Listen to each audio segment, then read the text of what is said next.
Jadi saya di sini akan membahas tentang kedudukan dan kegunaan naskah akademik dalam proses perancangan pembentukan peraturan perundang-undangan.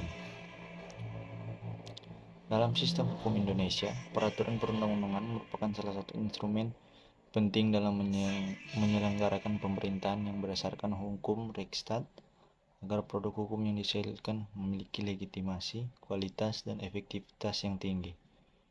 Maka proses pembentukannya tidak bisa dilakukan secara sembarangan. Salah satu instrumen penting yang menjadi dasar dalam proses ini adalah naskah akademik. Naskah akademik berperan sebagai landasan awal dalam proses pembentukan undang-undang atau peraturan perundang-undang lainnya, khususnya dalam tahap perencanaan dan penyusunan. Ia berfungsi untuk memberikan justifikasi ilmiah, sosial, filosofis, dan yuridis atas urgensi lahirnya suatu regulasi. Pengertian naskah akademik, definisi formal.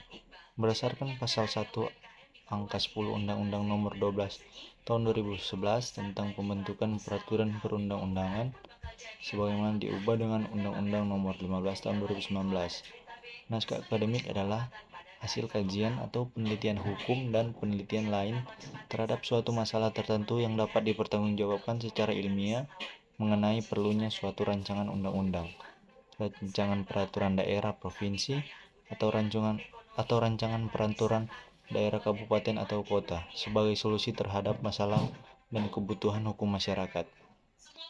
Selanjutnya ada unsur-unsur pokok. Dari definisi tersebut terdapat beberapa unsur penting dari naskah akademik. Yang pertama, bersifat ilmiah dan dapat dipertanggungjawabkan. Kedua, berdasarkan penelitian hukum dan atau penelitian sosial. Yang ketiga, menguraikan permasalahan hukum yang nyata di masyarakat. Keempat, memberikan argumentasi atas kebutuhan pembentukan peraturan. Terakhir, kelima, menjadi dasar atau rujukan penyusunan norma hukum dalam bentuk RUU atau Raperda. Selanjutnya ada kedudukan naskah akademik. Sebagai prasyarat formal dalam proses legislasi di Indonesia, naskah akademik merupakan dokumen wajib yang harus disertakan dalam pengajuan rancangan undang-undang atau RUU oleh Presiden, DPR, ataupun DPD. Hal ini menunjukkan bahwa kedudukan naskah akademik bersifat yang ada formil dan substansial. Formil sebagai syarat administratif dan prosedural dalam proses perancangan regulasi, dan substansial sebagai rujukan normatif bagi penyusun regulasi agar kebijakan hukum yang dihasilkan tepat sasaran. Selanjutnya ada dokumen pendukung legislasi.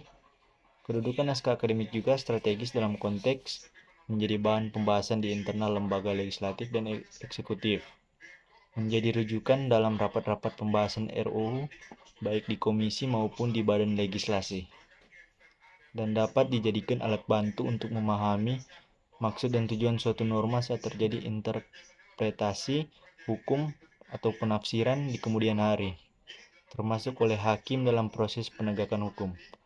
Selanjutnya ada di sini kegunaan naskah akademik. Kegunaan dalam tahap perencanaan. Pertama, ada mengidentifikasi permasalahan, memberikan gambaran menyeluruh tentang kondisi sosial, hukum, dan ekonomi yang menjadi dasar perlunya suatu regulasi, menentukan urgensi dan relevansi pembentukan peraturan. Yang kedua, menetapkan arah dan tujuan regulasi, memberikan kerangka filosofis, sosiologis, dan yuridis untuk merumuskan tujuan pembentukan peraturan. Ketiga, menilai kelayakan regulasi, menyajikan analisis tentang efektivitas, efisiensi, dan dampak regulasi terhadap masyarakat dan negara. Ini ada kegunaan dalam tahap penyusunan. Yang pertama, menyediakan basis teoritis dan normatif. Naskah akademik menyediakan referensi ilmiah untuk menyusun norma hukum yang tepat. Kedua, menyusun struktur dan sistematika RUU, menyediakan usulan struktur, bab, dan pasal-pasal yang dapat dijadikan draft awal dalam RUU. Ketiga, menjadi dasar uji konsistensi dan keterpaduan. Digunakan untuk menilai apakah rumusan norma-norma dalam RUU telah sesuai dengan tujuan yang disampaikan dalam naskah akademik. C. Sini ada kegunaan dalam tahap pembahasan. Yang pertama, sebagai sumber-sumber informasi bagi pembentuk undang-undang, menjadi bahan diskusi dalam forum-forum pembahasan dalam dan pendalaman substansi.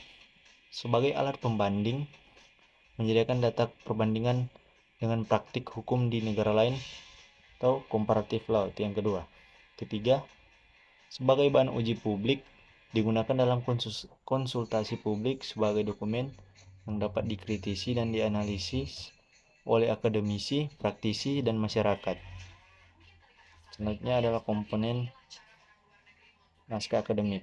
Secara umum, naskah akademik memuat beberapa bagian penting, yaitu pertama, latar belakang dan permasalahan. Kedua, tujuan dan sasaran pengaturan. Ketiga, dasar teoritis dan filosofis. Keempat, kajian empiris. Kelima, analisis yuridis. Keenam, cakupan jangkauan dan arah pengaturan. 7, jangkauan wilayah pengaruh dan dampak.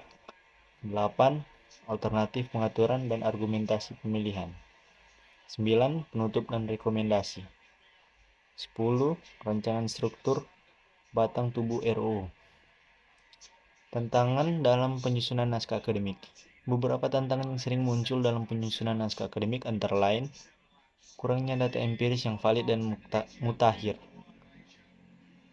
tingkat ketergantungan pada studi pustaka tanpa penguatan dari riset lapangan, dan ketidaktepatan metodologi dalam kajian yang dilakukan, dominasi kepentingan politik yang memengaruhi objektivitas kajian, dan ada juga keterbatasan waktu dan anggaran terutama dalam penyusunan RUU inisiatif DPR.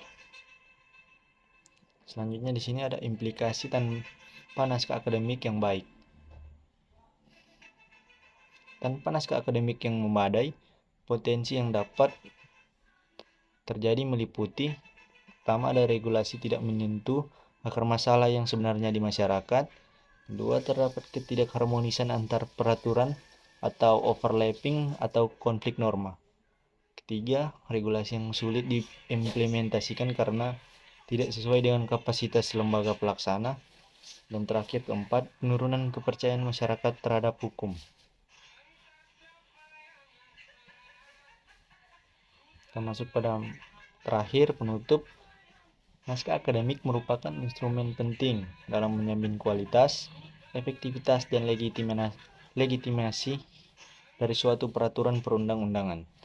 Ia bukan hanya sekedar pelengkap administratif, melainkan fondasi ilmiah dan normatif yang harus ada sebelum suatu regulasi dibentuk. Dengan demikian, keberadaan naskah akademik harus ditempatkan secara serius dalam seluruh proses legislasi, mulai dari tahap perencanaan hingga evaluasi. Sekian pembahasan materi dari saya. Terima kasih.